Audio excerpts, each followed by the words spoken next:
Good morning. Welcome into Breaking Bet here on this Sunday, December 7th, the first show in December. Apologies for the MIA this week. I got my guy Ben Hossler here. Been working with Ben for a few years now, and lucky to have him in on the podcast this morning. Appreciate you being here, buddy. Thank you. Yeah, thanks for having me on. Like I said, when I hopped in, I don't think we've ever done a show together randomly. So this is a first. It is. Long overdue. But Ben, we're in the home stretch here for the regular season in the NFL, really starting to get into some interesting propositions when it comes to division races, seedings for each conference and such. So before we start breaking down the games, what are you looking for? What are you expecting for Week 14? Yeah, I think honestly, last week the Sunday slate was so bad because there was 350 totals on Thanksgiving. There wasn't a total above like 45 on the Sunday slate, so it was pretty boring over the course of the day there. And then today, like you said, there's just a couple. Once again, there's like a couple good spots, but I mean, we have a 33.5 total on the board there. Titans, Browns. But Cincy, Buffalo, 53.5. That's about it. You get a 47.5 with the Rams, Cardinals. So I think it's gonna be another pretty slow day, honestly. But now that we're in that home stretch, like you said, playoffs are heating up. So there's some big games, even though the totals aren't very good. Yeah, definitely some big implications across a lot of these matchups, if we're being honest here. And definitely going to highlight every game, but really all the key spots I'm going to spend a little bit more time on. But I think for me, for Week 14, it's, can some of these teams that are cold, like a Kansas City, get back on track?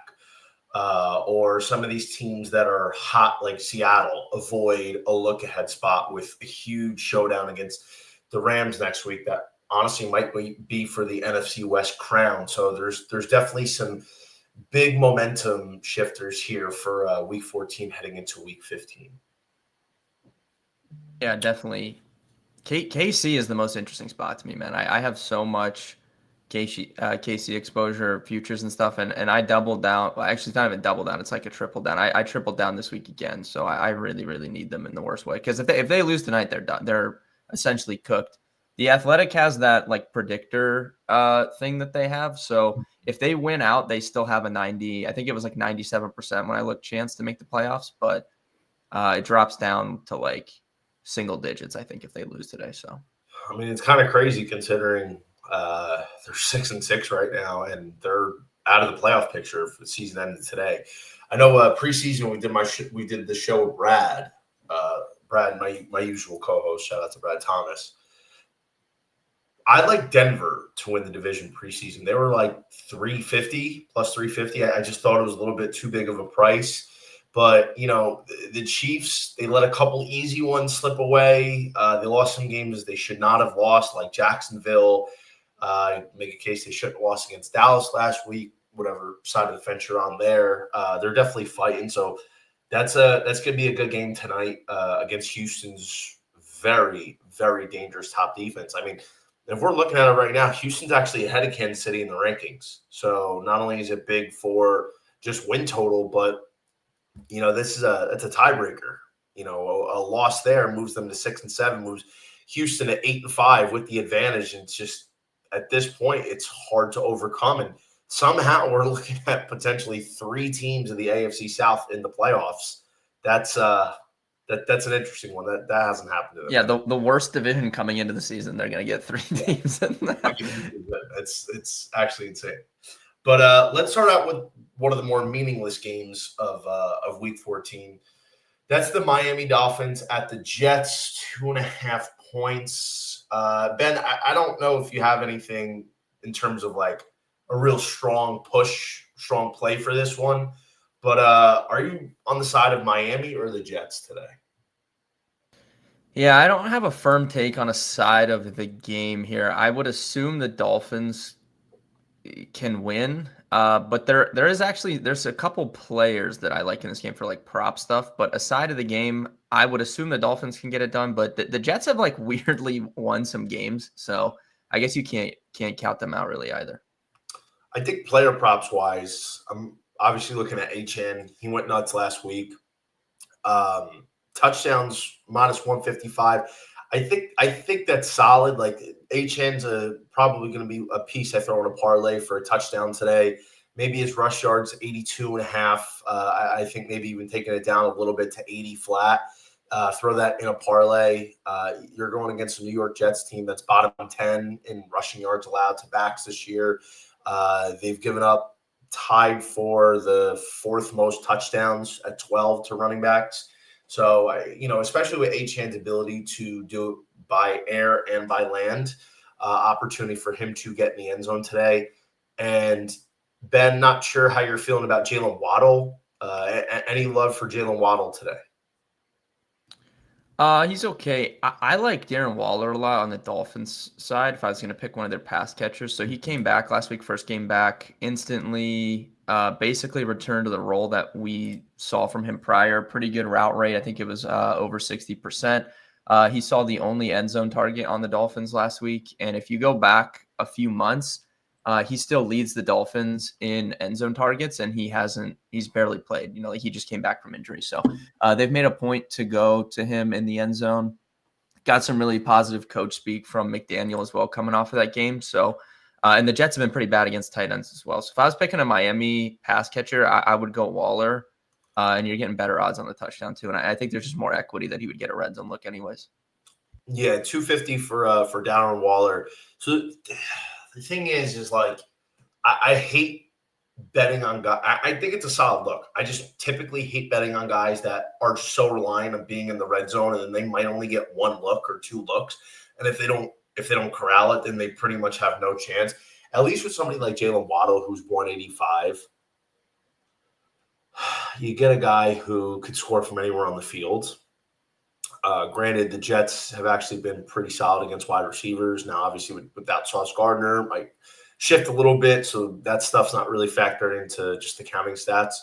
But I do think Darren Waller's a pretty solid look, maybe something along the lines of like a Trey McBride touchdown with the Darren Waller parlay is pretty interesting. Just kind of think of ways to. I'll probably get in. I love to bet tight end first touchdown. That's like my bread and butter. So I'll probably get in a little sprinkle on that. I think he's 10-1 on FanDuel, but I saw 12-1 somewhere else earlier. So I was looking at that. Darren Waller's solid. I might typically like to do at the end of every show is cook up a nice parlay. So we'll file that one away, Darren Waller in there. Maybe we cook up a couple. Next up is Seattle Atlanta. So Ben, this has been interesting because this line was, I think, 8.5 at the beginning of the week. There's been a lot of movement on the Falcons. This line's come out 1.5 to 2 points. Tough cross-country travel for the Seahawks here. But talk to me, why wouldn't we take Seattle? Like, what does Atlanta have other than Bijan Robinson that we think that they can stay in this game? Drake London's out. It's Kirk Cousins again, obviously. Atlanta, do they have a shot to cover here? And if so, how? Yeah, it's probably a little bit of that look-ahead spot, like you said, for Seattle. I was a big Atlanta backer early in the season, but it just hasn't – nothing has broke right for the Falcons. They traded away a lot of their future draft equity to go and address the pass rush situation. They started out the season fine. The defense was really, really good the first month of the season. Even though they weren't winning games, even the first 2 months, they were really high up in just what they were able to do, blitzing, getting pressure on quarterbacks. But it's just nothing's worked, and the offense has been pretty bad. Penix wasn't even playing that good either, but post him, it hasn't been good. And yeah, it's really just Bijan Robinson and nothing else. It's a really, really good matchup, I think, for Sam Darnold. He has really, really good numbers against the blitz. Obviously, the Falcons blitz a good amount. And he has good splits against their coverages as well. So I think my brain says this is a Seahawks spot. Like this should be a huge bounce back spot for Smith-Njigba too. I mean, he did nothing last week. The first time all season he didn't do anything. I would assume they addressed that early on in the game. But yeah, the line has come down a little bit. Obviously, Seattle's getting the majority of the bets there. So that's a little bit concerning. But I think stylistically it is a good matchup for the Seahawks offense. Yeah, I mean, granted, Seattle's offense didn't really do much. Like, credit to Minnesota's defense. They got up for that game. They only allowed one offensive touchdown, and the game was already over at that point. The Vikings defense did really well. So I think Seattle's just, offensively, they want to get back to what they've been doing all year, putting up points, moving the ball, finishing drives with touchdowns instead of field goals. And really, their defense has been playing really well ever since all their guys got healthy. Like, this defense has been clicking. Like, the Seahawks were a team I really loved coming into the year. They were 5-1 to win the division preseason. I didn't understand it. I loved Seattle. Maybe I was on the minority in that faction, but I felt like their defense was going to be really good. And if Darnold translated anything close to what he did in Minnesota last year, it was going to be dangerous. Like, JSN preseason 20-1 to lead the league in catches. So I've been high on Seattle since before the year started. I mean, travel, I'm not overly concerned with the travel spot. This is still the same team that went on the road earlier in the year at Jacksonville at a 1:00 start and got it done. Now, I guess the only concern could be a potential look ahead. You can't quantify that. You know what I'm saying? Like, there's no metrics to say, oh, they're taking this one easy because they're focused on the Rams next week. There's nothing truly to quantify that. That's just, do you think they're going to go vanilla here or not? Ultimately, I don't. I don't get that feel from a Seattle team that prides itself on preparation and dealing with what they have on their plate. That's just my opinion from watching this team all year. And that's the only way I could see them not covering the spot. I don't like that all the money's come in on Atlanta. This line's moved down 2 points. I'm interested to see if it comes down any more. And just for observation purposes, saw last week the Rams were 10-point favorites at the Carolina Panthers. And then literally within 2 hours of game time, it came down an extra point or half a point to a point. And I got my guy Sia Najad, who was on the podcast last week, did a great job. And shout out to Sia. But while we were talking about that game, literally it moved down in real time. And I'm like, dude, a little money came in on Carolina. Are we worried? I don't think so. And I mean, look, I like the Rams all week, so I'm not just going to back out just because I saw a little bit of late money coming on Carolina. But a lot of times I don't like that because I'm like, what do the sharps know that we don't know? They're taking that side. But obviously this movement was, Thursday, Friday. So maybe not concerning. But other than that, I think Seattle has a good game, especially on offense. I think JSA gets back to eating. I think it's going to be a big game there. If we're taking anybody in Atlanta, obviously, Seattle's defense has been great. But the one area they've been susceptible to is against receiving backs. So this could line up very nicely for Bijan Robinson to have a big game in the pass game because Seattle's ground game is really good against the run. They're one of the top defenses against the run. But against receiving backs, they've given up the 4th most catches and they've given up the 4th most yards. So with Atlanta presumed to be trailing, Kirk Cousins could be under a lot of pressure today.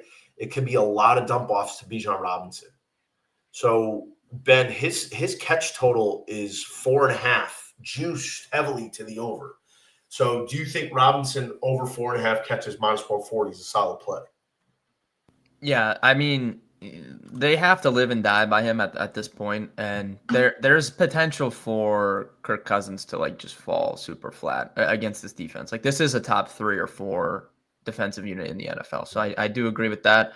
You could get cheeky with it. You could take an over on Bijan, but then also just back the Seahawks on the opposite side and get some reverse correlation there, or correlated together. So Robinson, last 3 games, 51 receiving yards, 37, 39. He's got 5 targets in 2 of his last 3. So if I'm looking at anybody with Atlanta props wise, it's going to be Robinson in the receiving game. Probably receptions. I don't hate yards. His yards is at 38.5. I mean, the thing is, he could take one screen 60 yards. So, I mean, I don't hate either. I think I would lean I would lean receptions over Yards. yards, I think, too.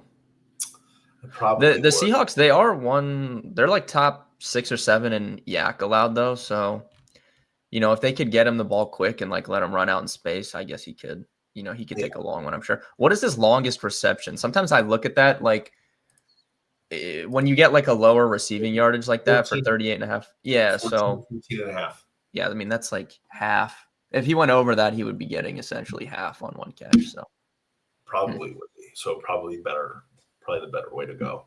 The longest reception. But yeah, catches. I mean, we'll file that one away. I'd probably look at catches. Maybe just play that straight up. Don't hate it in a parlay. JSN probably going to go right back to the well. It's a play I pretty much do every week. JSN over 6.5 catches. I think him and Darnold are going to get back on track here. Ultimately he's matchup proof pretty much. I mean, the Vikings had a great game plan last week, but JSN really wasn't targeted.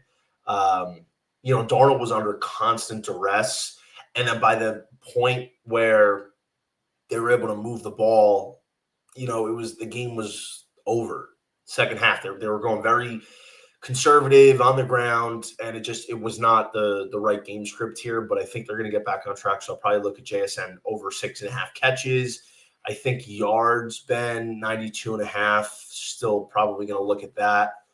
Anything by the way of touchdowns? You got Bijan minus 125. You got JSN minus 105. Charbs plus 110. Kenny Walks plus 110. AJ Barner 2-1. Maybe Tyler Algier 240. Anything for tutties? yeah, it's just like I try not to bet minus odds touchdowns. It would just have to be JSN if I had to pick someone though, just back in that bounce back game. But I don't know. Seattle, when they win, like they go super run heavy. Like they are the most run heavy team in the NFL when they play from ahead. Like they have no problems just running. So that can be a little bit concerning because if they get up, it just kills the entire rest of the game basically for their offensive like props and stuff. Yeah, that's true. But I mean, I think it's interesting. I feel like this is probably a game where JSN gets back on track. Like 8 catches, $120, a score, just something along those lines. Because it's not, it's more of, hey, we want to make sure we're keeping the groove going into next week. It just doesn't.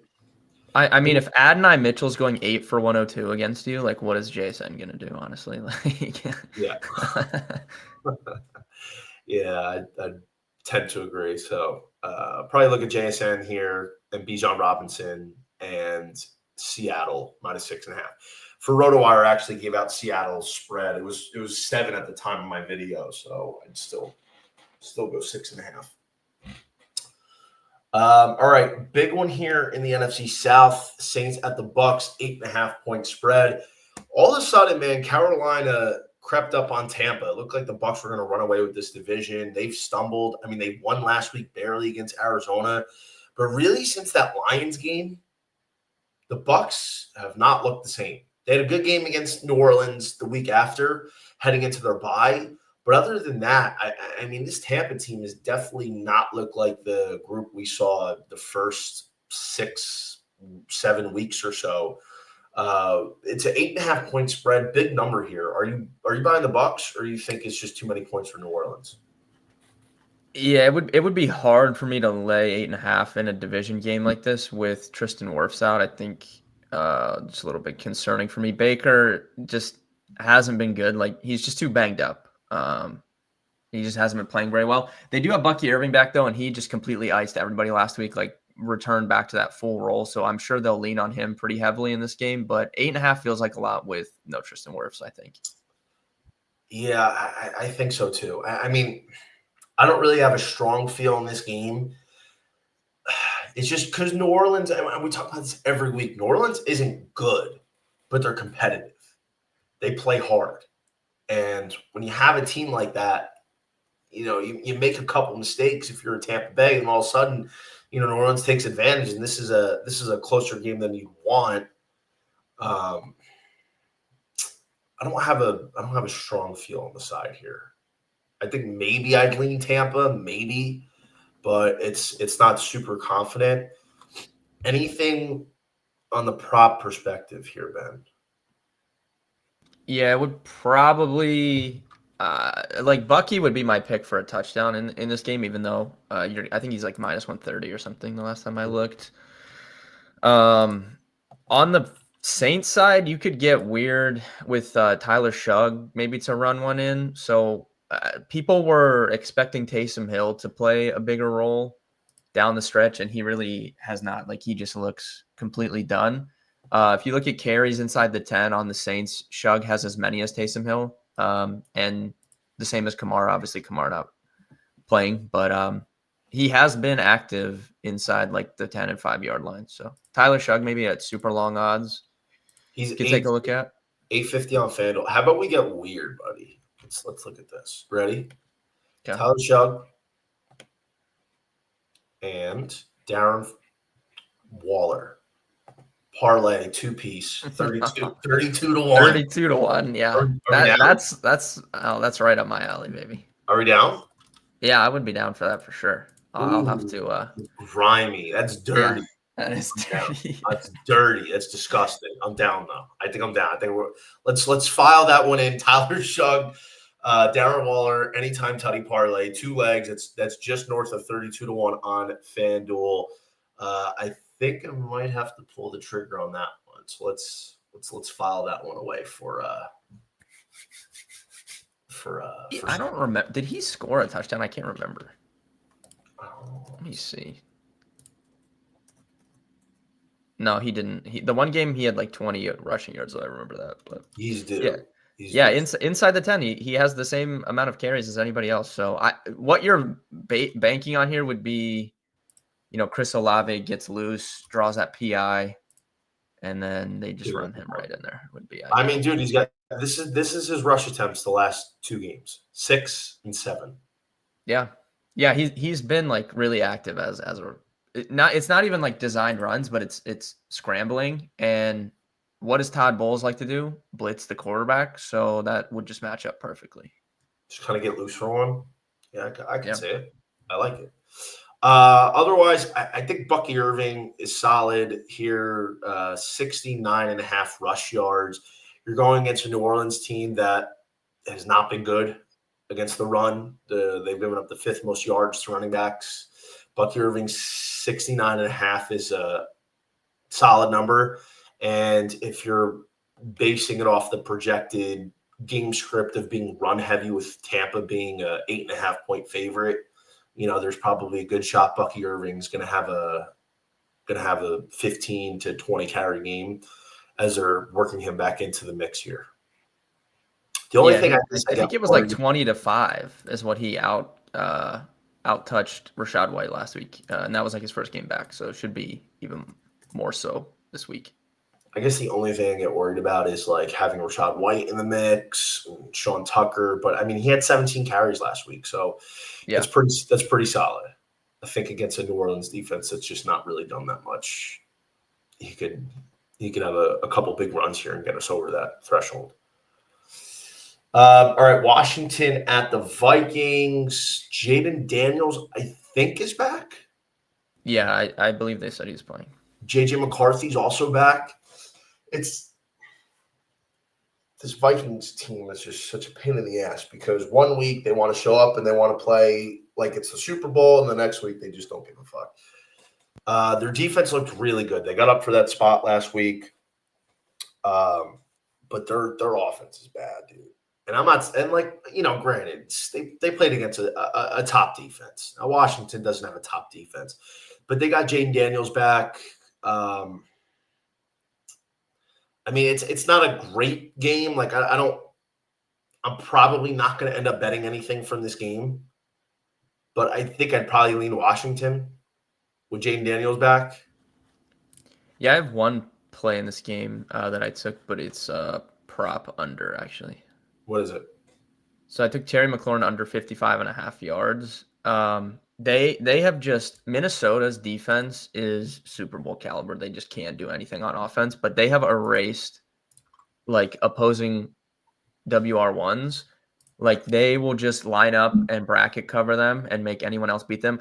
If you like listen to JSN last week after the game, he was literally like, there was no way for anyone to throw me the ball. Like they made a point to take him out of the game. And I don't see why they would do that to anyone other than Terry. Like that's not really the style of player that Deebo Samuel is. So I would assume Terry McLaurin is going to get a lot of that attention today. And it's Jaden Daniels' first back also. Those two have never really been on the same page the entire year when they've played together too, because McLaurin missed all of summer. So I took the under 50, I think it was 55.5 receiving yards for him. That's solid. It's 53.5 on FanDuel, so a little CLV there. Okay, yeah.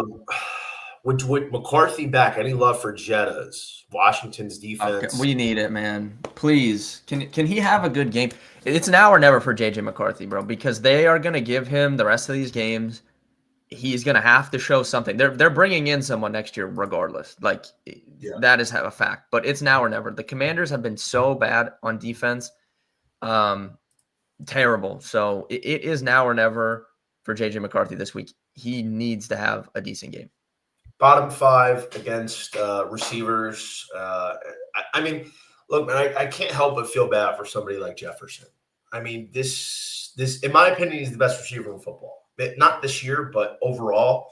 And you look at somebody like Jamar Chase, like even he gets to play with a Joe Flacco.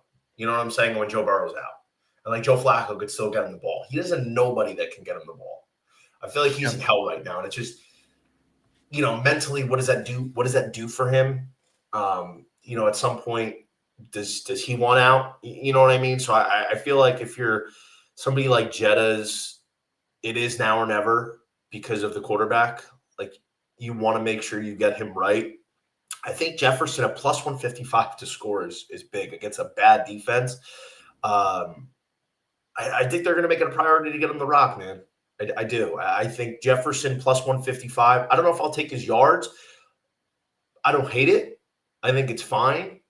But I think Jetta's to score is solid at plus 155. So I'll probably look at grabbing him to get in the end zone. Ben, would you be cool with throwing Jetta's in a parlay, TD parlay? Yeah, I would now that you talk about it. And he has huge home road splits. I don't have the numbers pulled up, but my friend Matt that we do DFS stuff together, we used to talk about this all the time. A large majority of Justin Jefferson's touchdowns in his career have come at home, indoors or just indoors in general. He has really, really big splits at home. So you could talk me into that for sure. I'll tell you who else I'm interested in to score today. Chris Rodriguez. That's my boy. I'm starting Chris Rodriguez in quite a few of my season-long leagues today. So, yeah, I like Chris Rodriguez. He's plus 170 to get in. I mean, Minnesota has been beatable on the ground. They have not been a stalwart on the ground. They're bottom half of the league in touchdowns allowed to running backs.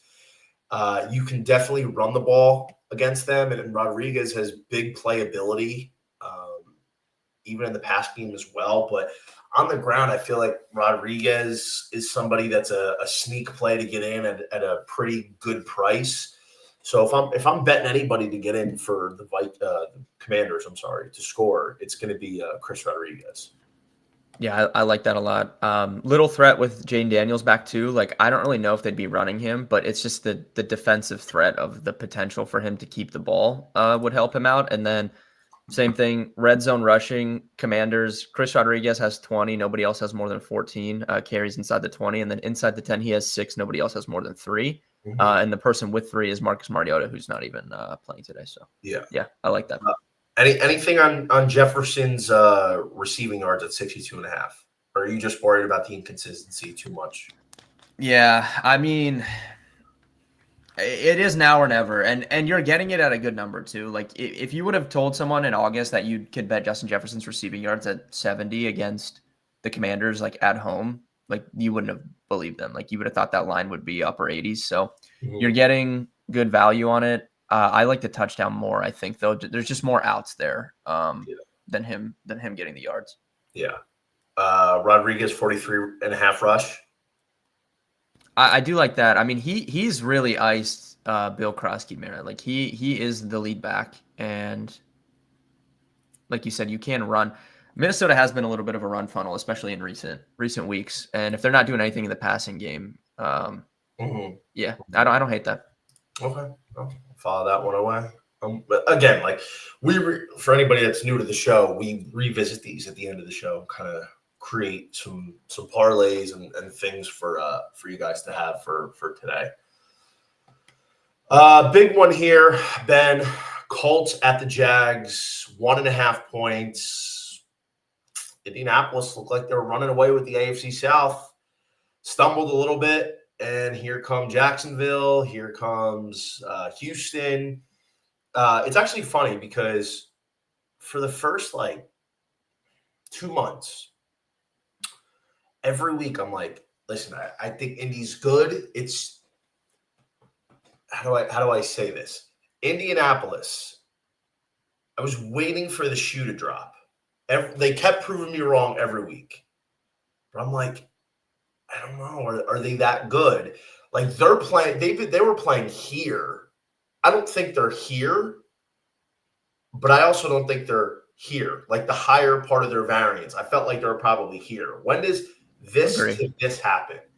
And it's happened in recent weeks, man. They blew it against Kansas City. They lost against the Texans last week. I mean, granted, they got hosed on several bad calls against Houston, and they played a really good defense, and they were still in it. So it's not they haven't been playing terrible. It's just they've fallen off a little bit.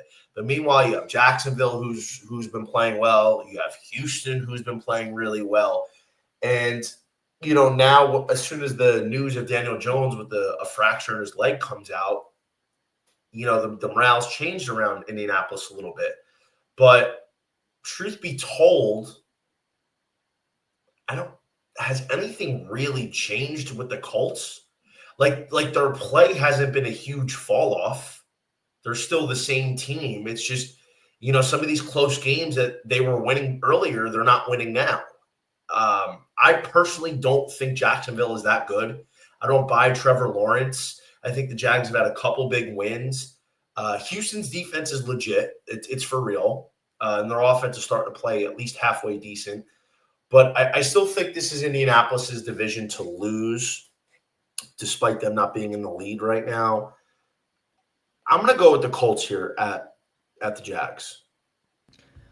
Yeah, I would lean Colts side as well. And then my favorite prop of the day, touchdown of the day, is a Colts player as well, and that is Tyler Warren.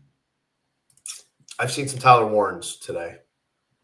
Yeah, it's a really good spot. The Jags have been really bad against play action. The Colts have been really, really good when they run play action. Tyler Warren leads the team, and he's the first look often on those play action plays.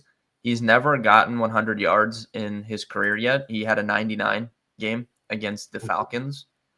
So I think this is the first week for him to get that 100-yard mark. And you also have some added juice on the touchdown because with Daniel Jones and this injured foot, they did not want to call the tush push with Daniel Jones last week. They let Tyler Warren run it. So if they get on the goal line and they want to do something different than giving it to Jonathan Taylor, I think Tyler Warren would take that snap over Daniel Jones. I like that. I think that's interesting. Tyler Warren will file that one away for tutties. Look, man, I think the 100-yard ladder play is interesting. The one thing I get concerned with is I feel like they just don't throw the ball enough to him. Like he's not a guy that's typically getting 10 targets. Granted, they're a run-first team, but there's occasionally you'll get the spot where somebody is talented and is matchup advantage as Tyler Warren will get a game where he's got 10, 12 targets. He's not really getting many of those. And I understand. Yeah, he only has 10 one time, and it was the game that he went for 99. Yeah, and look, I understand you're a run-first team and you want Jonathan Taylor to have 25 carries, but, there's some of those spots where Tyler Warren can get a little bit more work. Maybe he gets 7 or 8. I think if he gets 10, he's got a really good chance to get that 100p. So Tyler Warren is definitely interesting. It's The definitely an Jags have interesting look. faced the second most tight end targets in the league this year since he's allowed the most 100, or seen the most 124, since he's allowed the most catches, 86. But the Jaguars have allowed 84 catches to tight ends this year. That's second most in the NFL, and that's on 11 or 12 less targets than the Bengals have seen. And they've also given up 7 touchdowns to tight ends as well. Yeah, seems like a big Tyler Warren game. Tyler Warren, 4.5 catches, lean to the over. I mean, if he's going to get 100 yards, if you think he's Yeah, going to 100 I yards, like the over. I mean, he's been right at that. Like he's had 4 in a lot of games, or he's gone over. He only has like 2 games, I think, the entire season with less than 4 catches. So he would be right there. I do like the over. I think I like yards more though. then catches. Yeah. Okay, 50 and a half. That's solid. I think we'll probably be looking at Tyler Warren today. What about Alec Pierce? Alec Pierce is he's been pretty good lately. Yeah, you can. This is a good spot for Daniel Jones, even though he's banged up. Just the Colts offense in general. So you could talk me into Pierce or Pittman, either one. And I'll be obviously, I'm a big DFS guy, so I will have some Daniel Jones teams on DraftKings today. Okay, it's good to know. What about Jonathan Taylor? Yeah, I feel I'm fine with Jonathan Taylor. I'm the biggest Jonathan Taylor fan. I don't know if you even know this, so I've talked about this a lot, but I have a bet with my uncle from when with Jonathan Taylor got drafted. I bet him $200 that he would be a Hall of Famer. So there is nobody that has ever loved Jonathan Taylor as much as me, but I do feel like he ran really hot with those like 1 and 2 yard touchdowns earlier in the season, which a running back can do that for sure, but it's just probably not sustainable. Like they'll call other plays than just the straight handoff from like the 1 and 2. So and we've seen that the last couple of weeks. Like he hasn't had a big game in a couple of weeks, so he definitely could do that here. But I just get worried about it, the touchdown stuff. They've been great against running backs. Yeah, I think the Jags defense is very, very good. I just don't trust Trevor Lawrence, like you said. Yeah, so that's their main issue. And Liam Cohen doesn't either. They've been one of the most run-heavy teams in the NFL coming out of their bye week. They have been trying to hide Trevor Lawrence as much as they can and just run the ball and play really good defense. Yeah. So we're on Colts, on Tyler Warren. I like that. I think that's a really good look. So far, we've only broken down a few games, and it looks like we found some really good matchup advantages. I know anybody else that follows a lot of betting people and is always looking at sports. You get random things that pop up on your feed, like touchdown parlays or other whatever parlays. Tyler Warren's popped up a couple times today. Now, like we're talking about it and dissecting it and taking a closer look and the X's and O's in the matchup. I think that's a pretty good look. I think we'll probably be including some Tyler Warren this afternoon. Benjamin, we've known each other long enough that you better know what this spot is. Pittsburgh. That's a Raven. What is it? Come on. Oh, well, wait, before I answer anything, did you see the Reddit post about the Ravens from, I don't know whose girlfriend it was, but did you see this Reddit post that was floating around over the weekend? No. Explain. So I don't know who it was. If anyone that's watching knows more than I do, because I was out of town over the weekend, but I saw this. So someone on the Ravens cheated on their girlfriend, and their girlfriend went on Reddit and made this post, and the moderators of whatever Reddit thread they posted it in confirmed that they privately messaged them and provided information that would lead them to believe that this was 100% truthful and accurate information. So this lady was just airing out the tea about the Ravens. Apparently Lamar and everyone on the team hates John Harbaugh. They've wanted him fired for years. Madubuike, they're like, he's retiring 100%. He's done. He's not even with the team.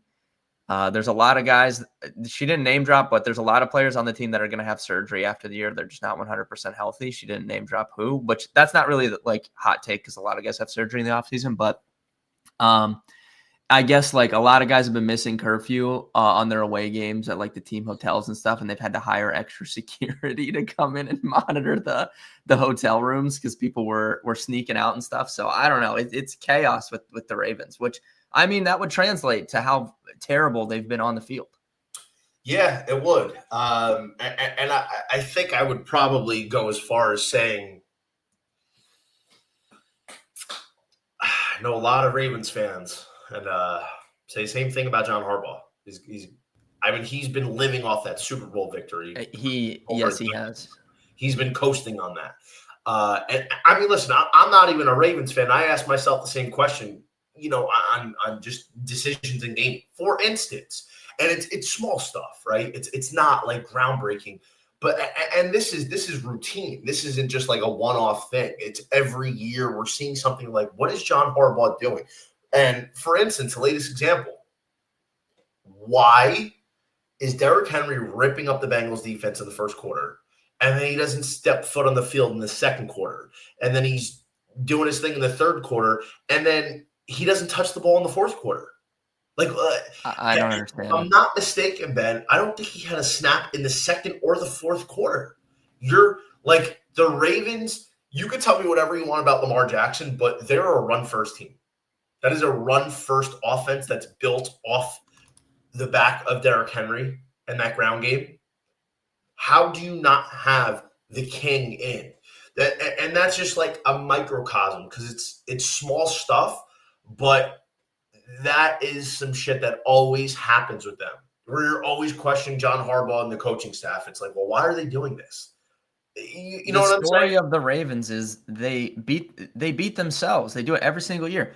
They've done it in the playoffs the last 2 years. They've had games where they could beat the Kansas City Chiefs in the playoffs, and they beat themselves. Zay Flowers will fumble at like the 2-yard line, or they'll do something else. Like it's time and time again, the Ravens beat themselves and just lay down in these like big moments. But yeah, the Bengals defense is generationally bad. Their run defense, like not bad in this year. Like go back to like the year 2000. This is one of the worst run defenses we've ever seen. And they ran the ball 6 times in the first half of that game. It just makes literally no sense. Yeah. Well, that's I mean, I didn't need all that info, but now I have it. This is Steelers for me. Yeah. This is a classic Mike Tomlin spot as well. Well, it's not even that. I didn't even need to look into the game X's and O's or the Reddit threads or anything like that because Ben, it's a Royal Mint spot. You know that. Yes, yes. The infamous. The notorious Royal Mint spot, road dog, 5.5. I mean, granted, there's 6 out there, and it looks like on FanDuel it's trending towards getting a 6. I think I like the Steelers here. I think they're live today. They're a live dog. I like them to at least cover. Look, I think the Ravens are a much more talented team. I think they're a better team, but there's a lot of shit going on within the Ravens locker room. And, AFC North, these two teams usually always play each other tough, but it is a classic Mike Tomlin spot. I mean, both teams need a win off bad losses last week. But give me the Royal Mint spot. Give me the Pittsburgh Steelers. I think they are going to get this done today. Yeah, you could talk. Something just feels. It just feels off about the Ravens, man. And that like before I found out all that like Reddit thread stuff. And look, we don't even know if it's true, like whatever. But it's just something feels off for them to do what they did on Thanksgiving night against the Bengals. Like that was a must-win game for them too. Like they're trying to win the division. Like they can't be dropping games. So I don't know. Something feels off there. Yeah, Ben. How inclined are you to take the Steelers money line today? Yeah, if I was looking at just straight underdogs to win outright, that might be my favorite pick, to be honest. So you could, yeah, I don't really like any of these. So yeah, if I was picking an underdog on the money line, Steelers probably be my top pick for the day, honestly. Yeah, we got a couple more I want to talk to you about, like maybe like a little fun underdog parlay on the money line. I don't know if I have any props I love in this game though. Yeah, I don't think I have anything in this game. Like I could see this being a disgusting, gross, grimy game. Yeah. Oh, by the way, speaking of late Sunday morning action, Tampa Bay's line went from 8.5 to 7.5. So I might be switching up to New Orleans. Yeah, we were talking too many points with no Tristan Wirfs, man. I don't understand that.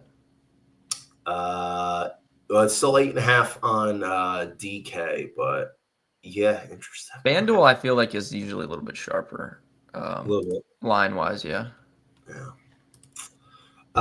Ben, Tennessee's at Cleveland. It's 3.5. It's been 3.5 all week. 33.5 total. 33.5 total is out of this world.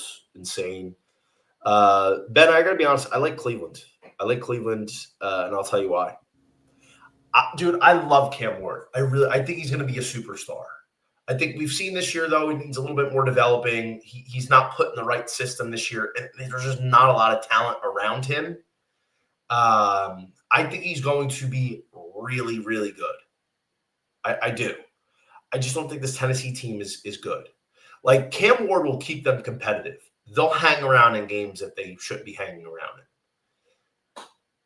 I'm not sold on Cleveland's offense. I think Quinshon Judkins is awesome. Shedeur Sanders, I'm not really there yet with him. Cleveland's got some good pass catchers. But really, the reason why I think Cleveland's going to win and cover this game is because their defense. I mean, their defense should be able to swarm the Tennessee offense. Myles Garrett's not playing at a Defensive Player of the Year level. He's playing at an MVP level. I think when you break down the Titans offense, the Cleveland offense, the Titans defense, and the Cleveland defense, you only know what one of those units is going to do, and that's the Cleveland defense. And I think that they're going to play really well again. And if you watched that game last week in San Francisco, like box score watchers would say, well, what do you mean? They give up 26 points to San Francisco. I mean, if you watch the game, it wasn't like that. The Niners had a huge punt return that got them inside the 30. The Cleveland muffed the punt that gave the Niners the ball inside the 20. The Browns went for it on 4th and 1 from inside their own 40, didn't get it, short field. So there was a lot of short fields that the Cleveland defense had to contend with. And they honestly played pretty well. Like I watched a lot of that game, and every time it looks like Cleveland was really making some plays and keeping the 49ers offense honest. I think the Browns are going to win and cover this spot at home, 3.5. Yeah, I like Browns and Judkins stuff. When the Browns win or play from ahead, he's the biggest beneficiary, and they've made a point. And anytime the Browns have won a game, they will just go to him in Wildcat if they get inside the 10. So you just get kind of added potential for like a touchdown. But yeah, it would be Judkins stuff, and I like the Browns side of things too. Browns defense is very, very good at home versus on the road. So I mean, his carries are insane. He's got, I mean, his number, what's his number set at? His number set at 21.5. I was going to guess 20. Yeah. I would probably take the over. I could see him getting the ball like 24, 25 times. And no Samson, I'm pretty sure as well. Might roll with the over then. Yeah. 20, 22 times. Yeah. The cool thing is DraftKings lets you parlay carries. For whatever reason, FanDuel, super, super weak. They don't let you parlay carries. Yeah, I didn't. I would like draft. I can't even bet on DraftKings. It's so annoying. I'm trying to look. So it must be nice to have them down here. I can't even. Yeah, I have to go through somebody else to put all this stuff in. Hard Rock is the absolute worst. It's such a nightmare. It's a torture. Yeah, Hard Rock is not good. Hard Rock's terrible. All right, this is one of the biggest games of the week. Ben, we have two in the same week. Another Royal Mint spot. Cincinnati Bengals at the Buffalo Bills. Going to be a great game. 54.5 point total now. It's just moved. There is a 6 on DK. Ben, I'll let you start this one off. Yeah, so Bengals obviously must-win mode. Bills, they need to win too. This is a big game, fun game. I don't know. I don't like the Bills. So I was shorting the Bills coming into the season, and I don't think they've played very well. They're kind of reverted back to those early iteration of those Josh Allen teams. It's literally Josh Allen just playing hero ball. They have no playmaking whatsoever on offense at all. Their defense is old.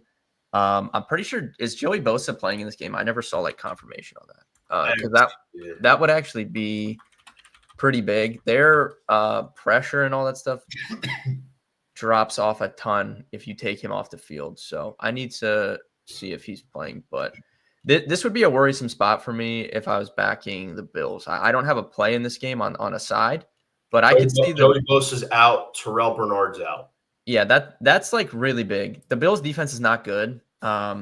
They've been hit really hard. They forced the most turnovers by a wide margin last year, and that's just not sustainable year over year. So that they haven't been creating any turnovers, and their pressure rate is like it gets cut basically in half if you take Bosa off the field. So really, really important loss for them there. Joe Burrow looked good. I mean, he can't really move around, but he looked good against the Ravens. I like Samaje Perine over 4.5 receiving yards. That's like my favorite prop of the day, rivaling the Tyler Warren stuff. I think 4.5 is egregious line for him there. It's pretty good. That's a good find. He really cut into Chase Brown last week, and it got masked by the fact that the Ravens never had the football. So the Bengals ran 80 plays last week, which is just insane. But the actual time on the field and touches for Chase Brown went down if you average that to what a normal game would look like and not them just running a million plays because the Ravens never had the ball. So, and then his route rate, he cut into Chase Brown's route rate a little bit. And we saw that before Samaje Perine got injured. He was playing a really, really big factor on third down and just really cutting into that pass catching role that Chase Brown was so good at while he was out, but they just went right back to Perine last week. So, I mean, he had 15 receiving yards. He will go over 4.5 on what he just has to get one catch. I think he would go. What number would you take that up to? So there's 5.5 on DK right now, and it's used a little bit. I still would be fine with it because he hasn't. I think the most he's had this season was like 17. But I honestly wanted to. I thought about taking like 25 at 10-1 just for fun, even though he hasn't got 25 this year. But if he caught like 2 passes, I think he could get close to 25, especially like if Buffalo gets out and is playing from ahead, which they can do. If they do an anti-Ravens and they actually give James Cook the ball, it won't really matter about anything. Like they can run on Cincy. So if the Bengals get forced into this like pass heavy script, which they let Joe Burrow drop back over 40 times last week in his first game back from injury. So I think 4.5 is just crazy, and even 5.5 is fine. Okay. I think I might throw that in there. I love Cincinnati. It's a royal fucking mint spot. Aside from take that out of this, take that away, right? Take my spot, my coin phrase, my Mona Lisa. You take that out of the picture. We're looking at an offense that, especially without Bosa and Bernard, should be able to move the ball. You got T. Higgins back. Burrow, Chase, the dream team's back. Defensively, we know that Cincinnati's not good. But Buffalo, I mean, I think it's a little bit of a letdown spot from last week. I don't think just because they kicked the shit out of the Steelers means anything. I'm not buying stock because that happened.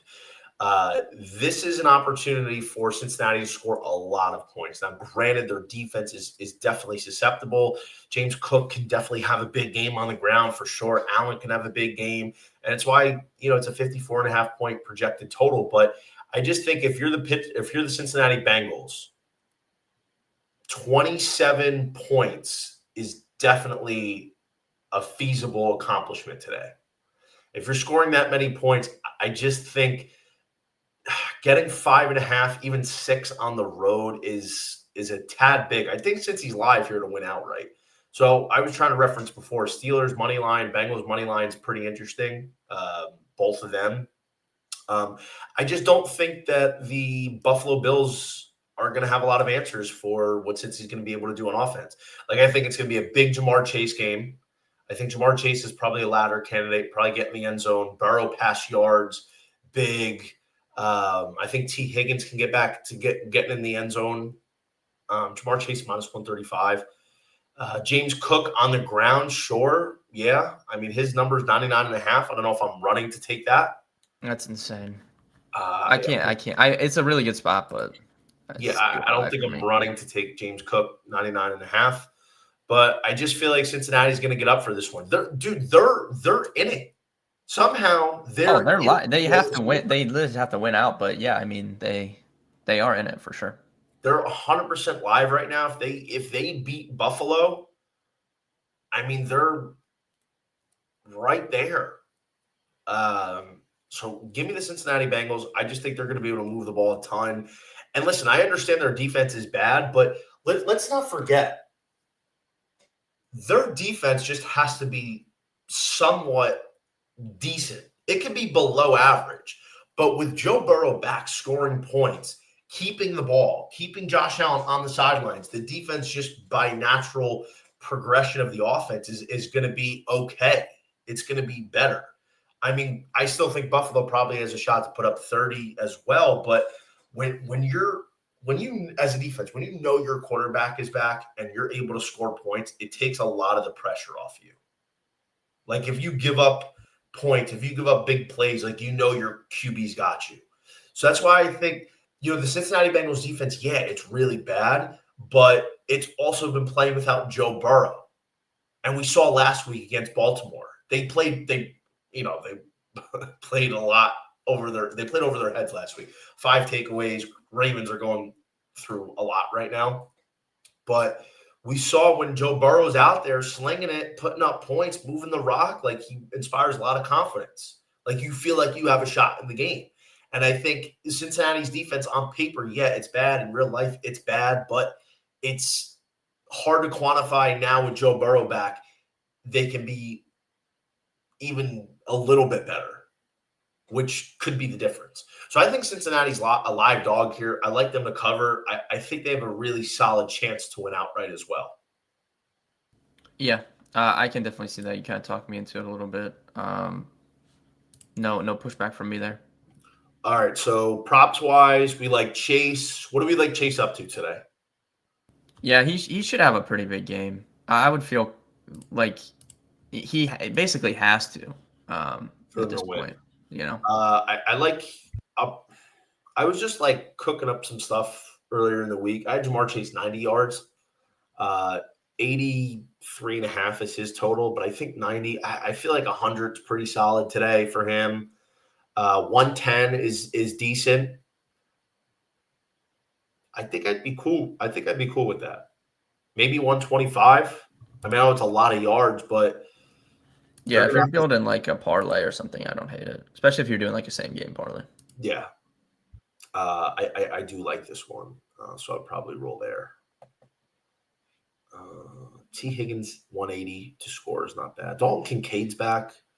Might roll with some Dalton Kincaid to get. Yeah, that is big for them because since he's just so bad against tight ends. So yeah, they're receiving.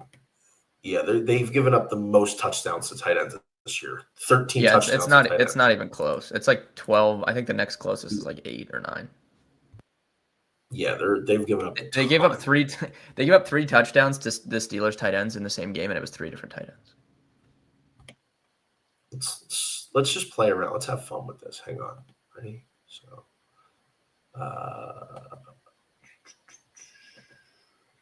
think this is pretty good.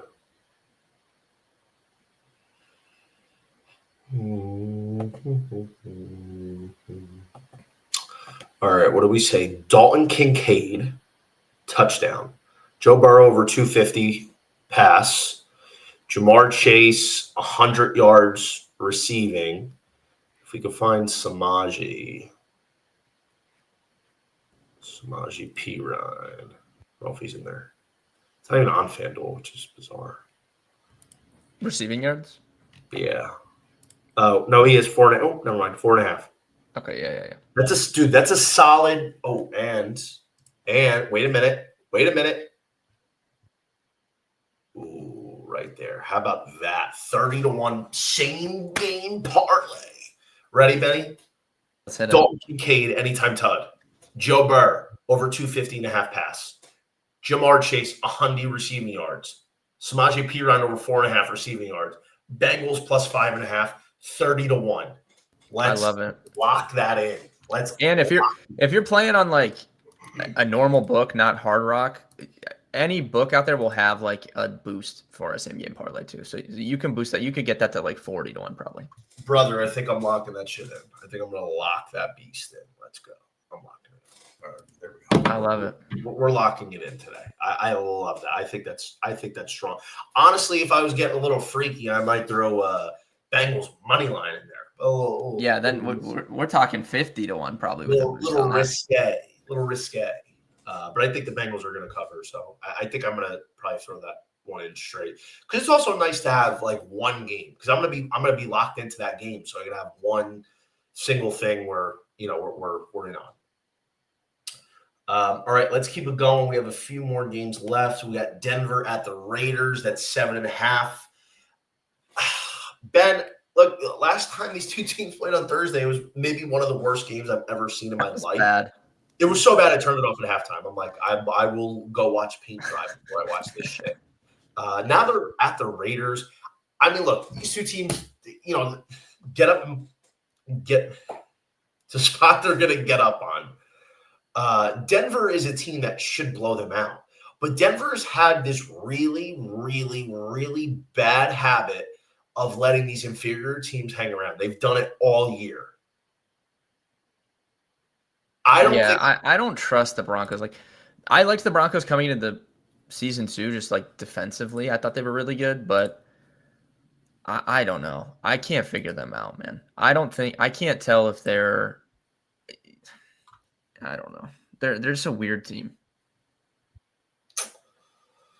I probably don't have anything. The only thing you could sell me on this game is a long shot Pat Bryant touchdown. He's like plus 350. He is like kind of taken over the last few games. Target rate has really, really gone up for him. Snaps have come up too. He's been hovering around 55 to 60% of the snaps, which is right in line with Troy Franklin, but his targets have really, really increased. So, I mean, you could like sell me on that, but I'm not running out to bet it. That's just the only look I would have in this game, I think. Yeah, I'm not running to this window. Like, typically, it's hard not to take interdivision home dogs. I know I've gone against it with the Colts today the Jacksonville Jaguars by taking the Colts, but I can't get with this game. I mean, I think if I had to lean one side, it'd probably be the Raiders getting 7 and a hook. Like, the Raiders are bad, but Denver just doesn't want to play football most of the time. Just looks like they don't even get off the bus.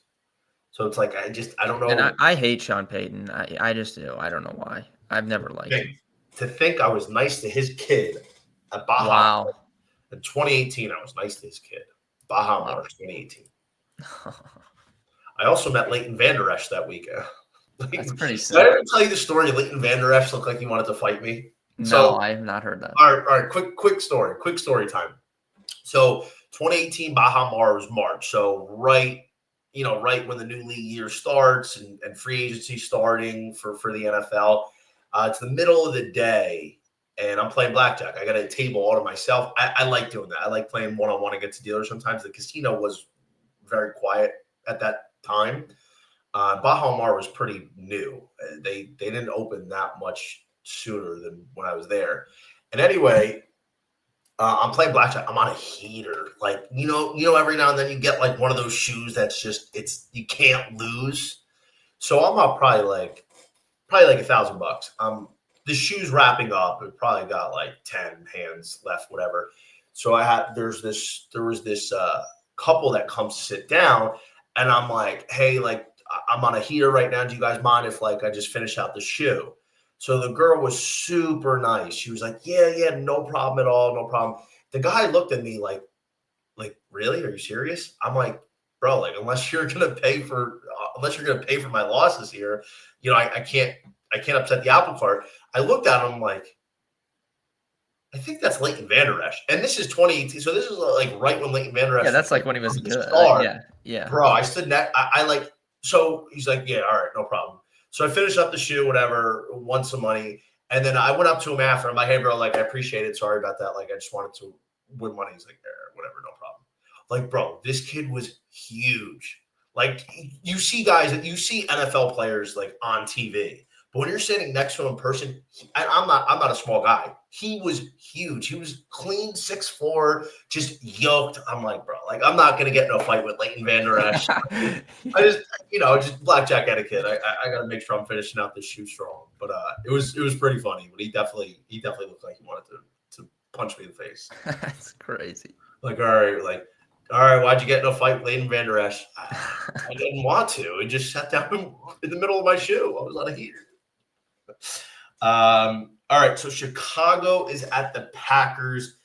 Dude, I have like two opinions on this. One, at some point, the Chicago high variance luck train is going to run out. The Packers are the biggest lock of the season today. But on the other hand, Green Bay, I don't buy Green Bay. I don't think they're that good. But we disagree on that one. I think Green Bay is the best team in the NFC. I think Green Bay is going to really. Yeah, I'm pretty. I'm pretty high on Green Bay. Did you say that before last week's game? Yes, I have 25-1 or 20-1 from preseason Super Bowl, and then I bet them again. I bet them before the Micah trade, and then after the Micah trade as well. And then I might get back in on them. That's one of the teams I'm debating on right now because I want to get back in on some stuff now that we know a little bit more about these teams. I just think 6.5 in this spot's a lot, but like I'm conflicting here because I think Green Bay giving 6.5 in a divisional game is a lot. Yeah, I don't like laying a touchdown in a divisional game. I 100% agree with that, but I can't. I just can't with this Bears team, man. I just can't. I can't do it. Ben, I also feel like the Bears, they're kind of due for a stinker. You know what I'm saying? But I also don't think Green Bay's that good. I'm not 100% sure what I want to do with this one. I have like my biggest bet of the year on Green Bay. So you think Green Bay's going to cover? Yeah, I took -6.5, and then I also, again, I could be foolish, but I just took Green Bay and KC money line +100. KC has to win. Like they may not win. That's very possible, but they have to win, and they're at home. Their defense is very splitsy, home versus away, so it's big that they get this game at home. I'm worried, though, the KC has some O-line down against Houston. That is worrisome for me. But I don't know where to go with this one. I can't do Chicago, man. They're just not good. I know. I understand they're the number one seed right now. Like, there's nothing more telling than the fact that the Chicago Bears are the current number one seed in the NFC. And they have the 6th best odds to win the NFC. Like there's never been a more fake good team than this version of the Chicago Bears. Yeah, I agree. That's why I think just the home factor, like I think Green Bay wins this game. But 6.5 is a lot though. I'm with you. I'm with you on that. I don't know if I have a strong opinion on this. I mean, listen, maybe throughout the day I'll get one and I'll put a play out.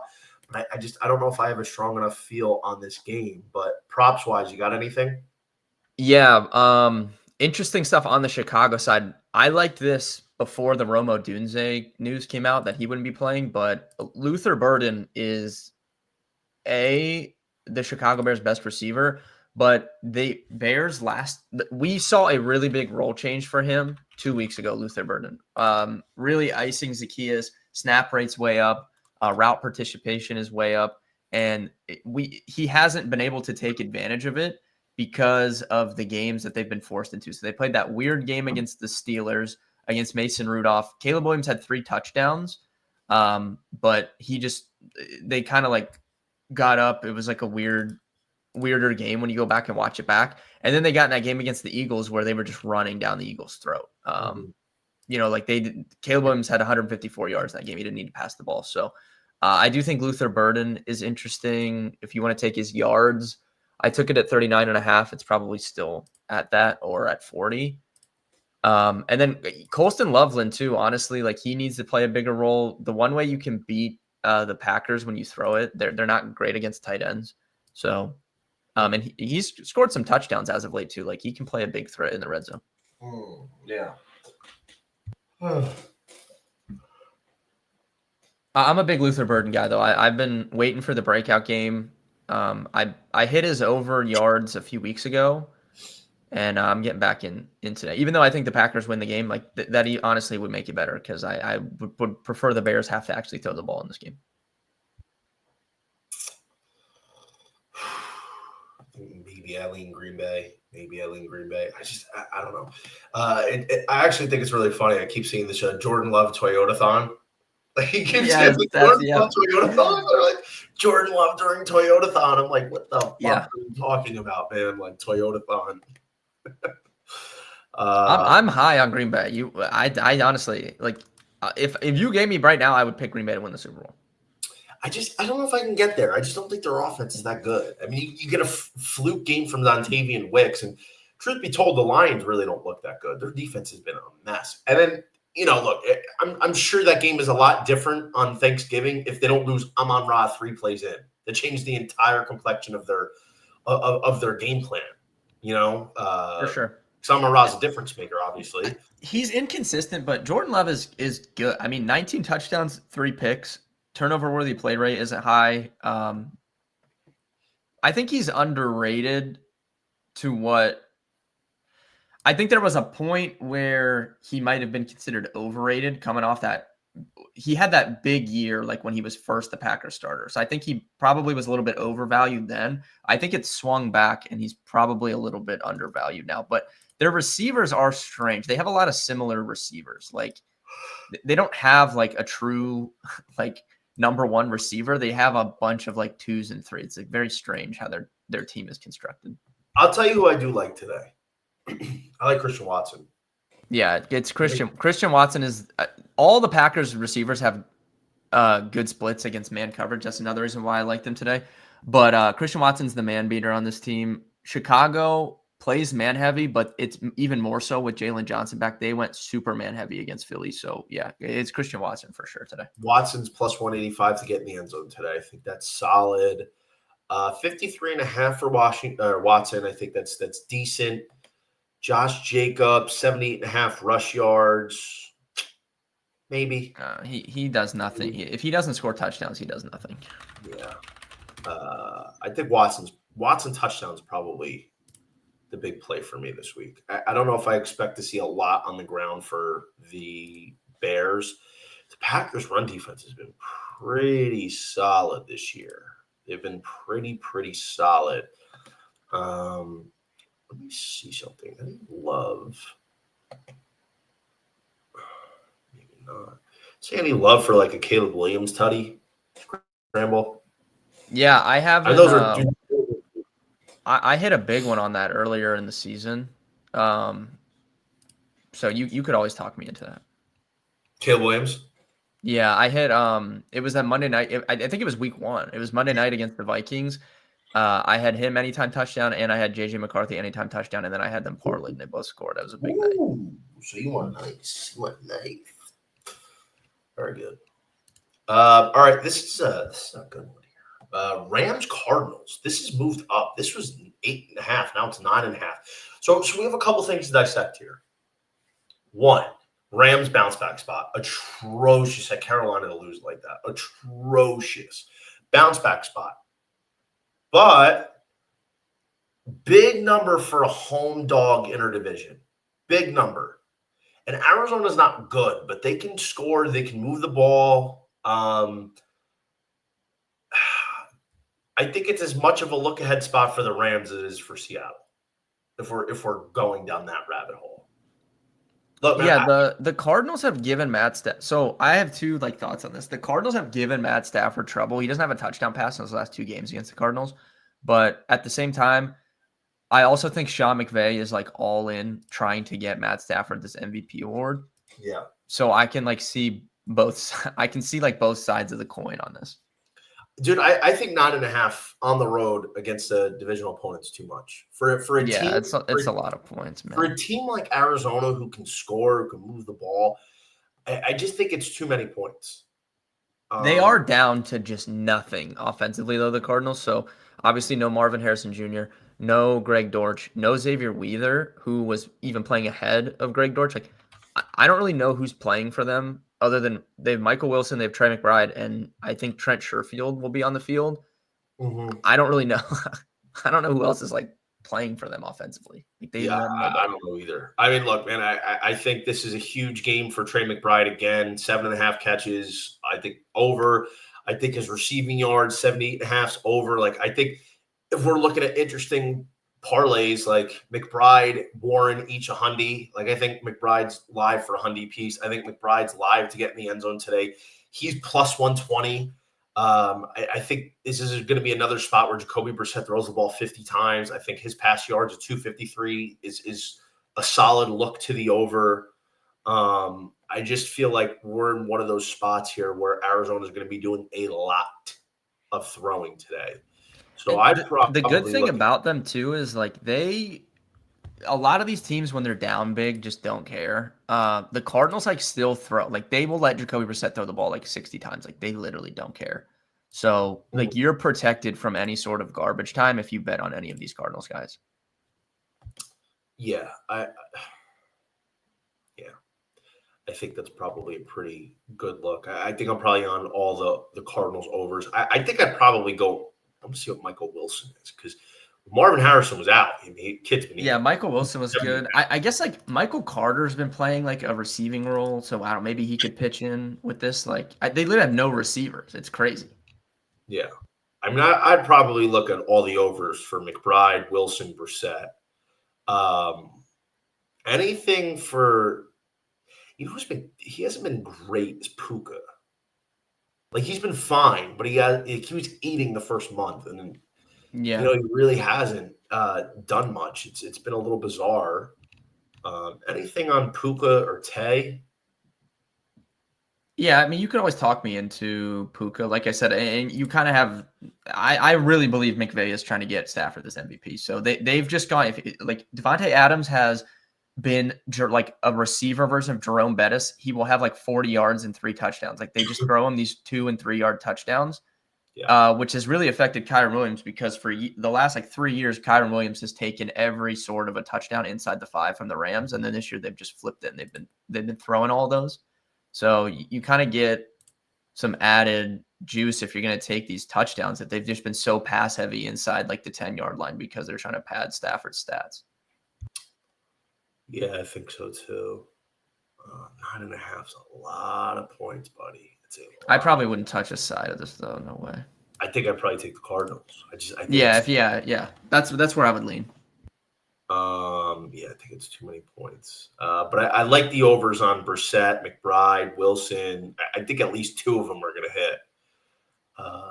So I'm definitely riding the Cardinals garbage time train. Rams, I'm actually having a little bit more trouble with because I think if they score a lot, it's just who's going to get it. Is Stafford going to mix it around? Maybe we go Stafford pass yards. He's 263. It's a lot.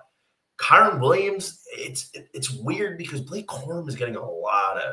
He's been very involved in the red zone too. He's cutting into his workload a lot. Yeah, this is not the normal Kyren Williams that we're used to. I'd probably look at Stafford over everybody else. I mean, he's 2.5 pass touchdowns, juice plus money to the over. I'd probably look at him getting back on track here. McVay's kind of an asshole. Like he'll be like, yeah, we're gonna run up the score on him. And like, especially exercising some demons after last week, I feel like Stafford 2.5 tutties is solid. So let's take a look at that. All right, Houston at Kansas City, Sunday Night Football. This is 3.5 currently. Ben, I know you're all over the Chiefs to win. Do you think they cover? Yeah, I mean, I do. Like, it's just they have to, bro. I don't like. The Chiefs, here's my take on the Chiefs, and I've talked about this on my stream like for the last 2 weeks, but the Kansas City Chiefs are better than they were last year. They just are not winning these one-score games. They were 10-0 in one-score games last year. This year, they're not winning those games. And sometimes that happens. Like, there's a lot of fluky stuff when it comes to like football games. Like the ball bouncing one way or the other can dictate. I mean, they have a really close loss to the Jags. Really close loss to the Bills was a 1-score loss. They lost to the Broncos by 3. Lost to the Cowboys by 3 on Thanksgiving. Like, these are like close losses. Every stat you look at, they're better than they were last year. They just haven't been winning these games. So back against the wall, I still trust them at home to go win this game, but we'll see what happens. I do think they cover. I think they'll win this game. I'm probably going to go Houston on the spread here, 3.5. They're playing given how they've played, it's going to be another 1-score game, so you have a chance to hit that cover there. They're playing so hot right now, especially on defense. It's just, I mean, you have realistically the number 1 defense right now. And that is the one concern. The Chiefs are down O linemen too against that pass rush. And you have an offense in Houston that's actually played pretty solid. And Kansas City's defense has not been that good. Their defense has been highly suspect.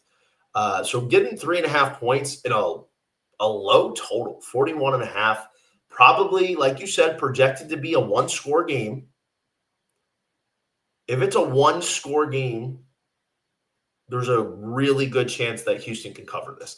I just think with their defense, constant pressure, and their exceptional play in the back end, they're going to have a chance to cover this number here.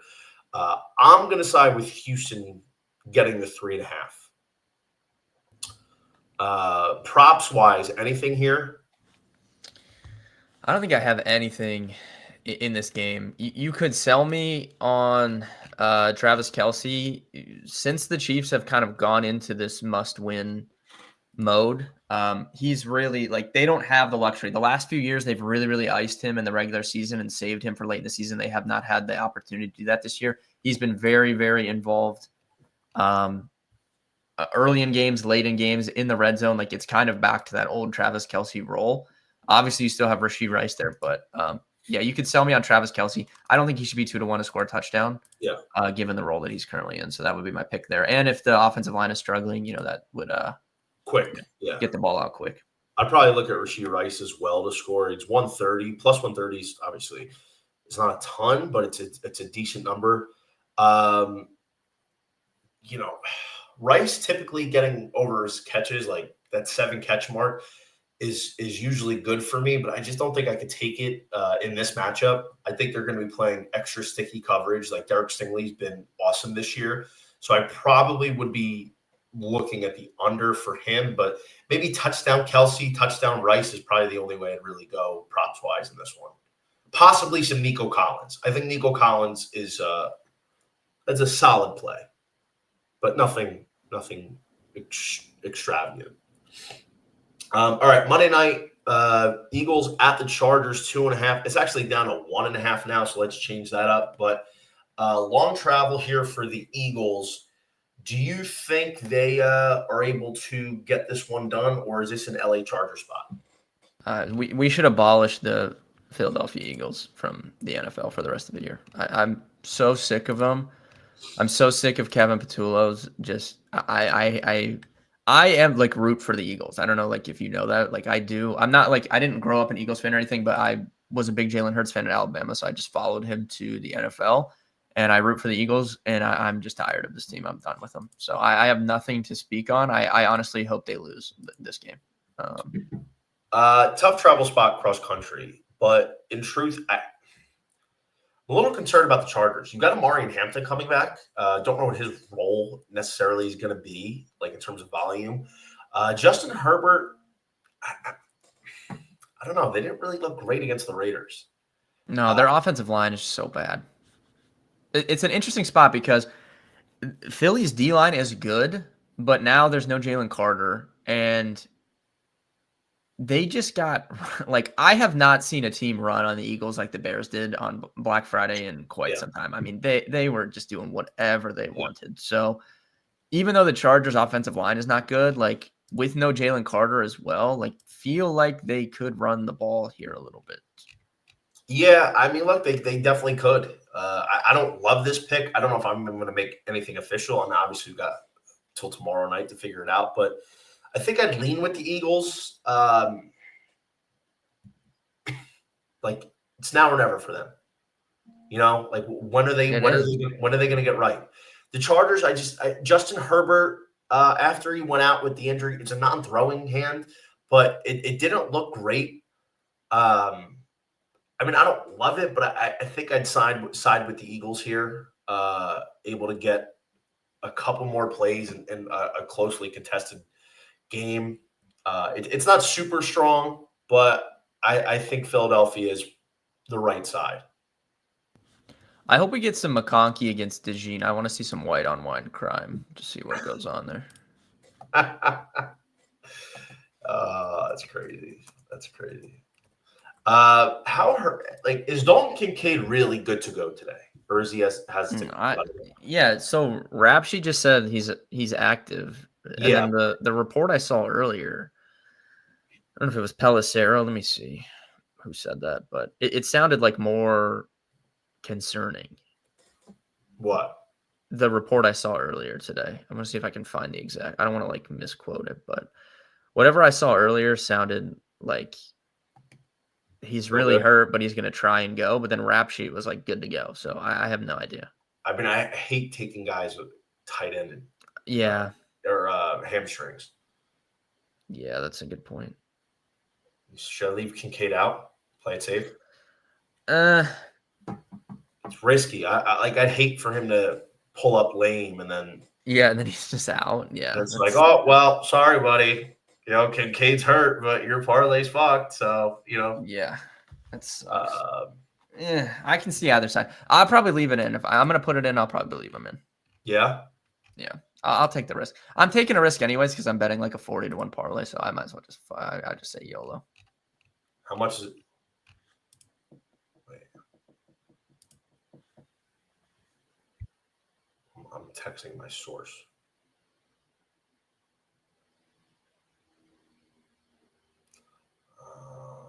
I think he already did it. Okay, so let's cook up here a parlay, Benny. All right. Got a few minutes. One shot parlay. I'll let you go first. Like you want anything? Just my favorite of anything. Anything. Maybe like a 5-legger, 6-legger. Okay. Like the dumb fuck parlay of the day. Yeah. So do you want Are we going for? Well, are we shooting for the moon here? Because I would just a realistic chance of hitting. All right. I mean, give me put Tyler Warren. We'll do like 80 yards. Yeah, we'll do like 80 yards. Yeah. Give me that. Okay. Let's see. Tyler Warren. We're gonna hit one. I have a feeling we're gonna hit this week. I have a good feeling. All right, 80 yards, Tyler Warren. Yep. Okay. How about got Tyler Warren 80 yards? Let's go with Trey McBride, 7 or 8 catches. What's his line? 7.5. Yeah. Let's see how bad it is. If you took 7, it's probably crazy. Minus 220. Want to go 8? Yeah, let's just do 8. I like we're just going the white tight ends here. I like this. See what? We'll do McBride 8 catches. Let's do Jacoby Brissett.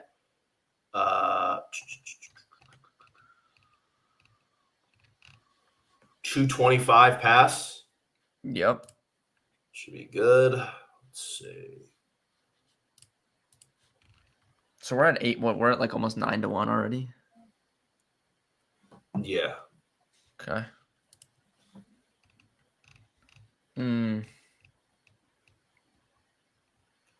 Okay. Let's go Pittsburgh Steelers plus 5.5. Okay.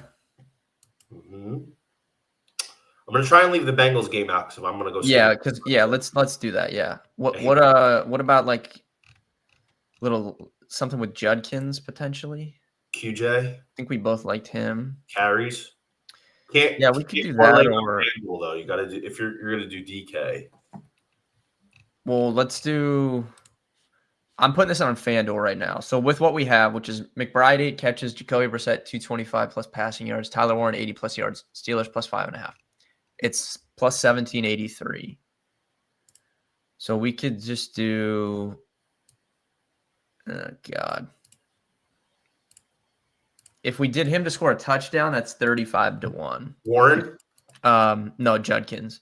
If we did his props 83.5. If we did 80 yards, it's 31 to 80 1. yards?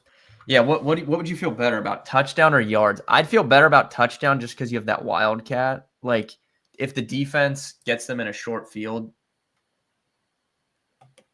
I don't know. We can skip him altogether. I just know we both. I mean, Titans give up a lot of rushing touchdowns. Yeah, I mean, I don't hate it. So that's 35-1 if you put his touchdown in with that. QJ touchdown? Yeah. Minus 110. Okay. I'll fuck with it. It's 35-1. Okay, what else? Let's see. All right, so it's 35-1 of 5 legs. Do you want to add one more? Yeah, we can if it makes sense. Tyler Warren touchdown? I know that would be saucy. What would that even pay? Let me see. That would be 51-1. 50-1. Warren Tutty and 80 yards. Yeah. Warren 80, Tud, McBride 8 catches, Brissett 225, Steelers 5.5, QJ. Anytime. You like it? All right. Yeah, let's rock. Yeah, I'll put it in. Hang on, one more. This is what we do. All right. I got this. This is how you build a parlay. Last leg of a parlay is the late game.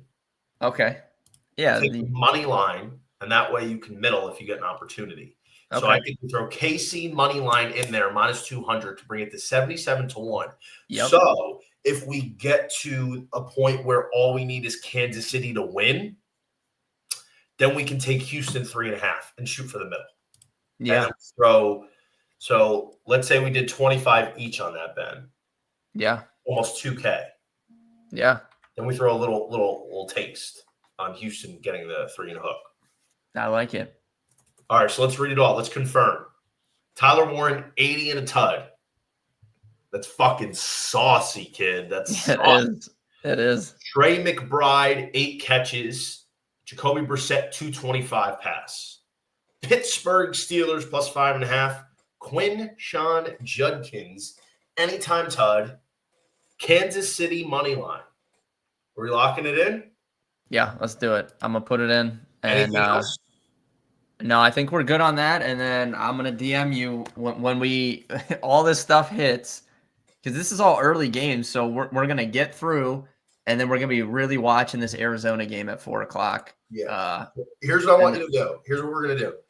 Put that in 25 each, right? And then tweet the slip out. Quote tweet the podcast with the slips. That way people can go back and watch our reasoning. And then we're gonna hit this motherfucker for $2,000 each, and we're gonna have ourselves a Sunday, baby. This is a big one. Yes, let's do it. I will. I'll post that slip there before the game starts. Come on now. I love it. All right, we got a good one here. We're definitely hitting this. I'm feeling very strong about it. But Ben, you are an absolute trooper. Appreciate you coming on the show today, man. Tell everybody where they can follow you. Yeah, thanks for having me. Obviously, at Ben Hossler on X, at Rolling Insights as well. That's who I work for currently. So you can find my content via them every single day. Well, really appreciate it. Guys, thanks so much for tuning in. Best of luck this week, and we'll see you back here in the middle of the week for week 15. Best of luck.